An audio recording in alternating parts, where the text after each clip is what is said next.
एकीकडे वायकरांनी शिंदे गटामध्ये प्रवेश करत उद्धव ठाकरेंना धक्का दिला, तर दुसरीकडे गद्दारांनो जा मिंधींच्या दाढीखाली बसा असं म्हणत उद्धव ठाकरे कडाडलेत.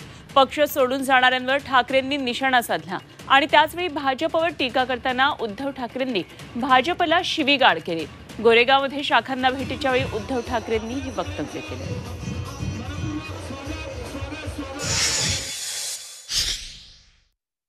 प्रत्येकाने ठरवायचंय की मी खंडोजी खोपडेची औलाद आहे का बाजीप्रभू देशपांडे, तानाजी, मुरारबाजी यांचा मी वंशज आहे, हे आपण स्वतःनी ठरवायचंय.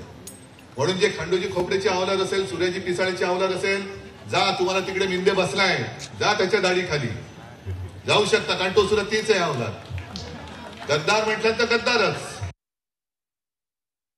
की शिवसेना म्हणजे नेमका आहे तरी काय?